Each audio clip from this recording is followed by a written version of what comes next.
নমস্কার। দুই কবির কবিতা পড়ছিলাম বেশ কিছুদিন ধরে। আজকে ঠিক করেছি 3 কবির কবিতা পড়ব। 3 জন কবিকে বেছে নিয়েছি। এই বেছে নেওয়ার পেছনে আমার সচেতন কোনো বেছে নেবার পদ্ধতি, বেছে নেবার বিষয়, বেছে নেবার কারণ এসব নেই। আমি সচেতনভাবে কোনো কারণে এদেরকে বাছিনি। তবে পাঠের পর জানা যেতে পারে বা শোনার পর আপনারা হয়তো উপলব্ধি করতে পারেন যে এদের 3 জনের মধ্যে কোনো মিল সঙ্গতি আছে কি না, অথবা কোথায় অমিল কোথায় অসঙ্গতি। যাই হোক, 2 জন সিনিয়র আর 1 জন তার থেকে জুনিয়র। এই হিসাবে প্রথম কবিতার বইটি হচ্ছে নীলোৎপল গুপ্ত, এই সংকেত এই কথকথা। নীলোৎপল গুপ্তের পরিচয় বিস্তারিত। উনি জন্ম হচ্ছে 1964 সালে তারকেশ্বরের হুগলি জেলায় রসুলপুর গ্রামে তার জন্ম। দীর্ঘদিন ধরে তিনি কবিতা, প্রবন্ধ, কবিতা বিষয়ক বিভিন্ন গদ্য রচনায় রয়েছেন। আমি ফেসবুক এবং অন্যান্য মাধ্যমে তার বিভিন্ন আলোচনা আমি শুনি, গুণমুগ্ধ কর সে সমস্ত আলোচনা। খুব শান্ত, শিষ্ট, শ্রুতিমধুর কণ্ঠে এবং বেশ গভীর দক্ষতার সঙ্গে তিনি এবং অল্প আয়োজনে কম কথায় সেগুলো তিনি পরিবেশন করেন। আমি অনেকটাই ঋদ্ধ হই। আমি সেই জন্যে তার প্রতি ঋণী। আরও অন্যান্য গুণাবলী তার আছে। এখন আমরা এই সংকেত এই কথকথা এই বইটি থেকে তার কয়েকটি কবিতা পড়ব। প্রথম কবিতার নাম টানাপোড়েন। চাপানুতোর আছে দুদিক থেকেই, কেউ বলে চলে যাও অতিকায় দীর্ঘ পদক্ষেপে, ওই তো দূরে দিগন্তের ঘর বাসা বাঁধো। কেউ বলে ফিরে এসো নিভৃত আলোর কুঞ্জে, যেখানে শিউলি ঝরছে উঠোনের পাশে, সেইখানে বসো। এইভাবে প্রতিদিন 2টি বাতাস এসে 2 দিকে টানে, এরই মাঝখানে মোড়ো হতচকিত আমি সিদ্ধান্তবিহীন, যেন নৌকা হাল খুলে বসে আছি। জোয়ার কি আসবে? আমি জলকেই প্রশ্ন করি। জল কোনো উত্তর করে না, শুধু ছলাৎ শব্দে কিছু ধ্বনির সংকেত রেখে যায়।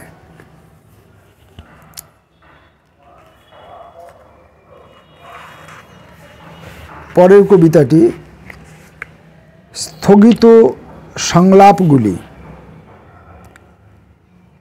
যাবতীয় কথাবার্তা এইখানে হবে। কোন দেশে ছিলে এতদিন? কত জ্যোৎস্না বৃথা বয়ে গেল। আজ দেখো আয়োজন পূর্ণ হয়েছে দিকে দিকে।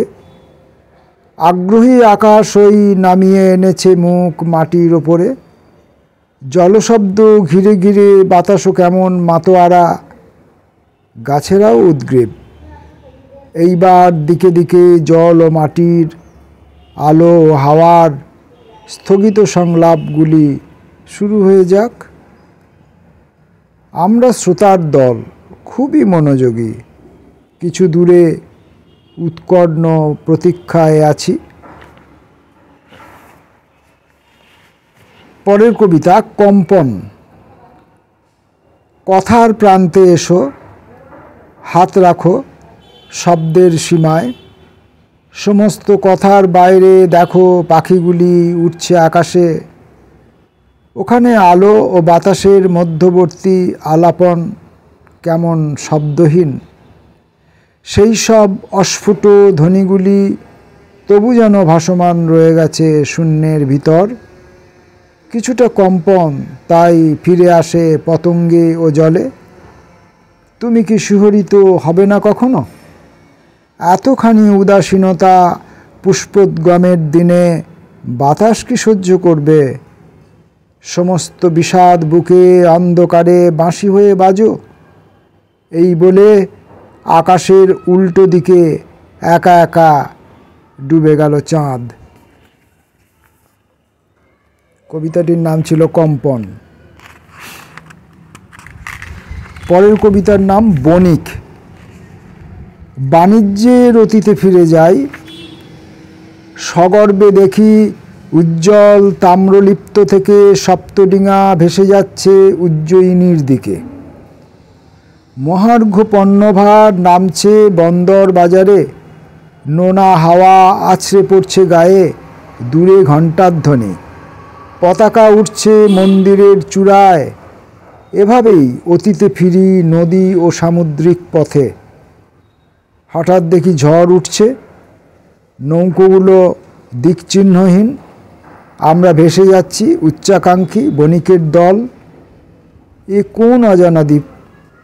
সূর্য উঠছে, পাখি ডাকছে গাছে গাছে। আরেকটি কবিতা বাঁশিহারা। দুরন্ত শিশুর খেলা নদী তীরে, আম্রকুঞ্জে পুষ্পকাননে। দূরে ওই মাঠের পথে পথিক চলেছে, পাখিদের সান্নিধ্যে কেউ বসে আছে কুজনে বিভোর। চারিদিকে বায়ু হিল্লোল, জলকলতান।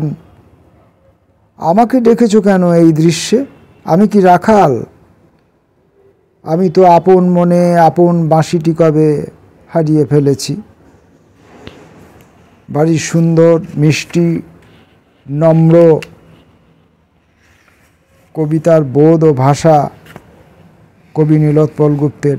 যে কটি কবিতা পড়লাম, সব কটা কবিতাই পড়তে ইচ্ছা করে, কিন্তু ভিডিও দীর্ঘ হয়ে যায় বলে কেউ কবিতা শুনতে চান না, দেখতে চান না। যারা ভিডিওগুলো দেখেন না, শোনেন না, তারা তো স্কিপ করে করেও কিছুটা শুনতে দেখতে পারেন।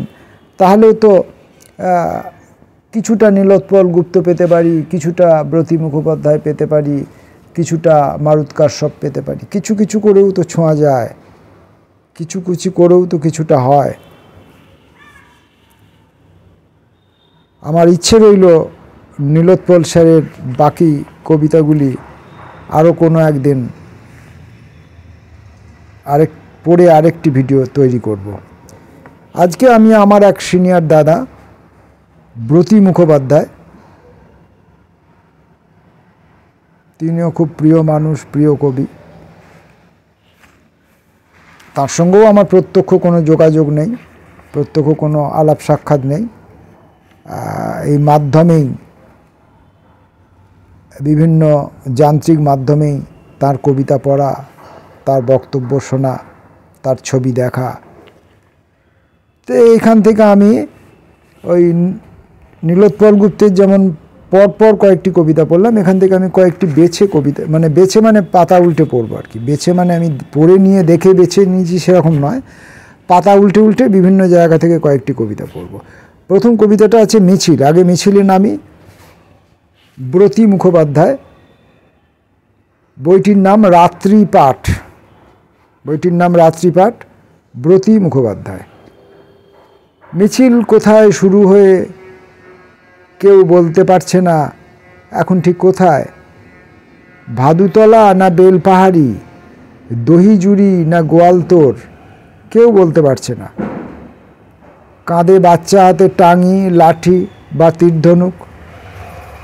দ্রিম দ্রিম দ্রিম দ্রিম দ্রিদিম দ্রিম, কঠিন চোয়াল কৃষ্ণ বালক। কার কার ভাই, কার কার মেয়ে, কেউ বলতে পারছে না। অনিরুদ্ধ খুন খারাপির অনেক দিন পরে, ভাইয়ের চিতা মায়ের চিতা নিভে যাওয়ার অনেক দিন পরে, পায়ে পায়ে নতুন শেকল, অনাত্মীয় অলঙ্কার উপায়হীন পরে নেওয়ার অনেক দিন পরে, আরেকটি বুদ্ধ পৌর্ণমাসী, জোছনা জোয়ার বিষাদ বিদ্ধ, তার নিচে মিছিল। কারও চোখে পড়ছে না, কেউ বলতে পারছে না মিছিল কোথায় শুরু হয়ে এখন ঠিক কোথায়। এখন আমাদের দেশ সমাজ রাজনীতির যা পরিস্থিতি, তাতে ঠিকই এখন মিছিল ঠিক কোথায় আমরা কেউই তার হদিশ রাখি না। মানুষ কোথায়, মিছিল কোথায়, পদযাত্রা কোথায়, প্রতিবাদ কোথায়, কেউই আমরা জানি না, কেউই তার খোঁজ জানি না। যাই হোক, মিছিল যেখানেই থাক, আমরা এবার ব্রতিদার কবিতায় মৃগয়া করতে বার হব। পরের কবিতাটি মৃগয়া। ঘুমিয়েই ছিল, ঘুমিয়েই ছিল স্যার, ঘুমের মধ্যেই ঘুম ভেঙে গিয়েছিল।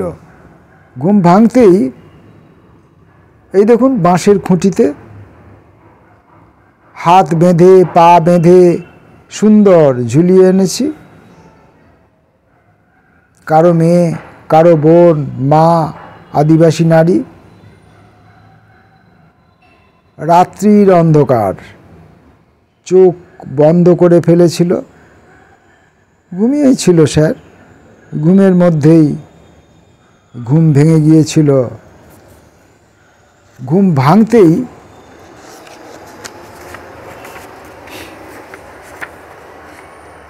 এই হলো আমাদের মৃগয়া। মৃগয়া গিয়ে আমরা মানুষ শিকার করছি। ভারী অপূর্ব কবিতাটির মধ্যে শব্দ বাক্যের অলঙ্কারবিহীনভাবে এত সুন্দরভাবে বলিষ্ঠ বক্তব্য। পরের একটি কবিতা পড়ব। এই কবিতাটির নাম ছুটির কথা। ছুটির কথা ওঠে কবিতা।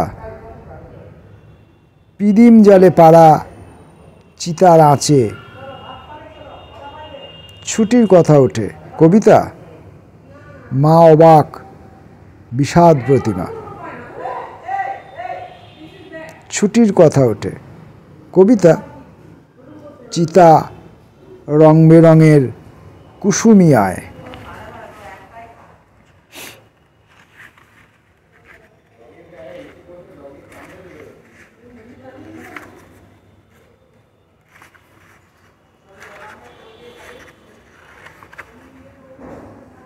কবিতাগুলির মধ্যে যন্ত্রণা আছে, উষ্ণতা আছে, এক ধরনের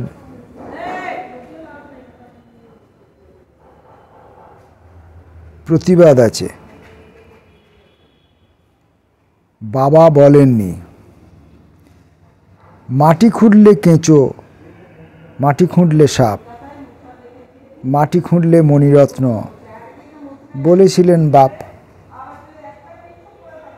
জল হলো গে সাপের ছোবল, গাঙে যখন বান, জল নেই তো বেবাক মরা, বলেন আব্বাজান। আগুন জলে পেটের ভেতর, আগুন জলে চিতায়, বুকের মধ্যে আগুন জ্বলে, বলেছিলেন পিতা। জল জানে, আগুন জানে, মাটি খুঁড়লে কি, মাটি খুঁড়লেই নরকঙ্কাল, বাবা বলেননি।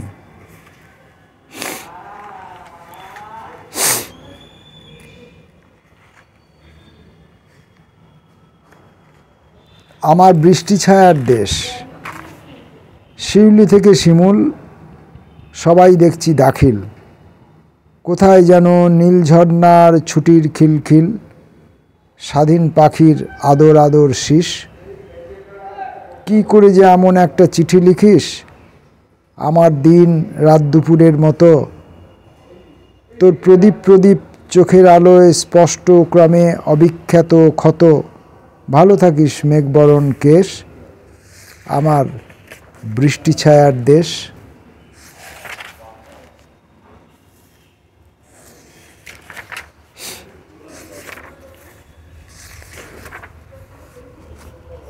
বলার জন্য ছটফট করো না, বলার জন্যে।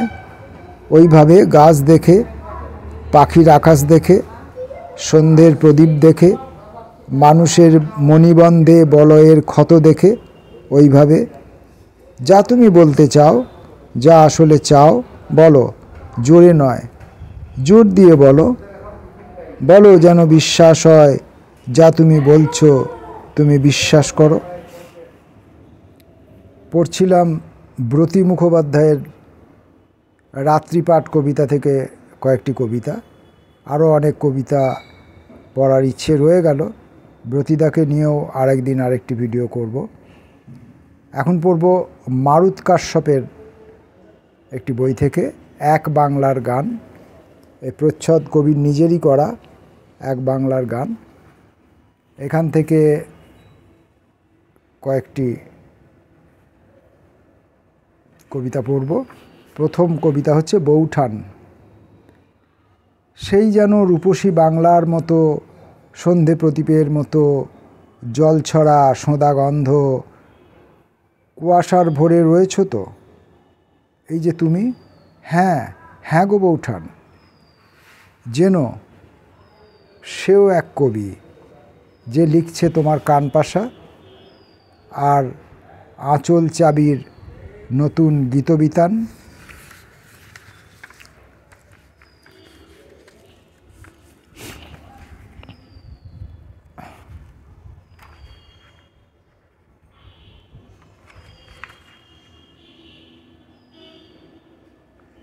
প্রেম কথায় দুটি কবিতা আছে, গোপন এবং অকপট। প্রথমে গোপন।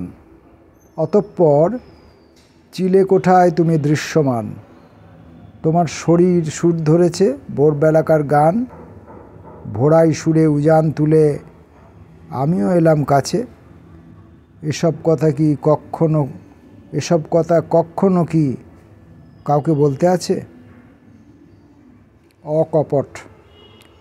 তোমার ঠোঁটে দিয়েছি যেই ঠোঁটের জীবন, লক্ষ বছর পেরিয়ে এসে এই এখানে, ঘরের মধ্যে 100 ওয়াট বাতিরও মন, অন্ধকারে অসংযমী আবেগ জানে।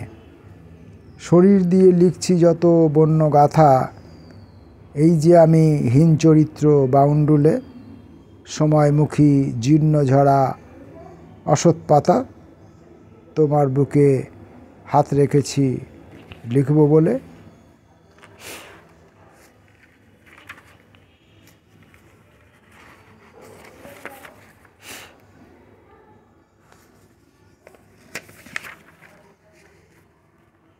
পৌষ পার্বণ। আগুন থেকে উঠে এসে আগুন মাখা গা, আগুন থেকে উঠিয়ে নিলাম যা পাখি তুই যা। লালচে উঠোন জড়িয়ে আছে পদ্মা পাড়ের মেয়ে, আসছে ওরা আসবে ওরা টুসুর গান গেয়ে। টুসুর দিনে চুল্লু মাখি সর্ষে ফুলের বন, পাখিরে তোর শরীর জুড়ে পৌষ পার্বণ। পৌষ নাকি বাদ বিচারে তুমুল শিশির ঝরে, আগুন থেকে আগুন তুলি ওই পদ্মা পারে।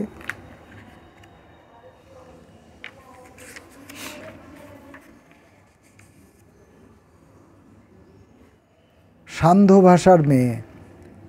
মনে হলো দূরে কোনো টিলার পাশে তুমি, আকাশ যেখানে মিশে গেছে শেষবেলা, সেখানে সেখানে তুমি দাঁড়িয়ে আছো পরে গুঞ্জার মালা। দাঁড়িয়ে তুমি বহু শতাব্দী আগে, চর্যা গানের পুঁথির পাতা জুড়ে, যদি তত্ত্ব গড়া গোপন সেসব জাগে, আকাশ ঢাকে ঘন মেঘ সিন্দুরে। সান্ধ্য ভাষার আবছা মতো মেয়ে, পেরিয়ে এসো বছর পারের পার, মোমের মতো নরম তোমার গায়ে, ভাল লাগে না সংকেত কোনো আর।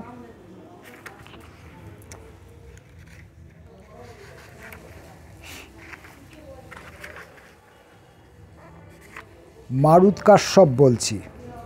কি বলছেন উনি শোনা যাক। 1 এবং 2 দুটো কথা হয়তো বলছেন। মারুত কাশ্যপ বলছি। আমারও কি রাগ নেই, অভিমান? কিছু বলছি না মুখে,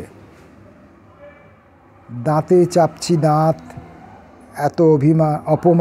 এত অপমান চিনছি অনুভবে বন্ধুকে, ট্রিগারে ছুঁয়েছি আগুল প্রাণ, নিঃশব্দে কবিতা বন্ধুকে। আরও বলছেন 2-এ, পিছপা হব কেন, কোন কারণে? মরণেও আস্থা আছে, ঘোড়ার খুঁড়ে চিত্রিত জাড্য বিভাজন থেকে ঘুলিয়ে ওঠা ধুলো, যার স্তরে স্তরে উপমার জন্ম নেবে জেনে এত প্রলোভন ভয় ভাবাতে চাও? সেই তো পরাজয়, পরাজিত মন। আমার হৃদয়ে প্রেম গভীর প্রয়োজন।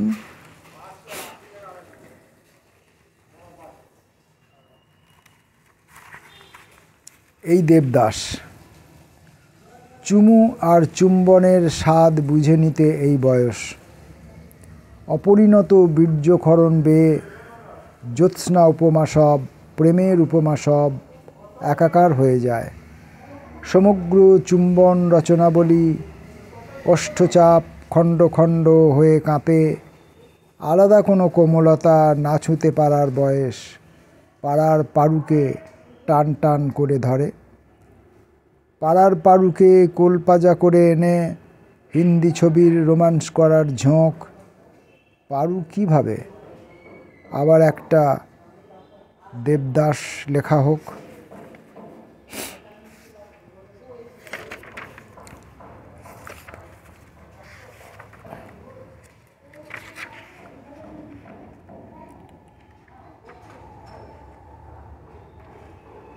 যদি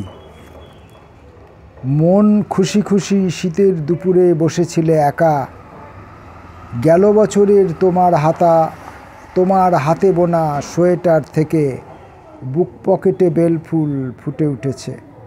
বেলফুল সাদা আর আকন্দ ফুল, শিবরাত্রির প্রণয়গাথা। দাদাকে পত্র লিখতে আর আমাকে চিরকুটে আকন্দের পাপড়ি রং বুঝিয়ে দিতে। মন খুশি খুশি একা এই শীতের দুপুরে তুমি আবার নতুন করে পড়া ধরবে বুঝি। আকন্দের রং এখনও আমার মুখস্থ হয়নি বৌদি।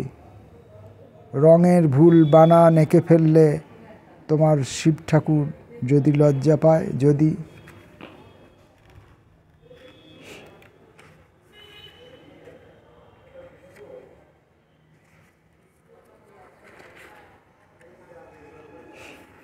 আর একটি কবিতা পড়ব।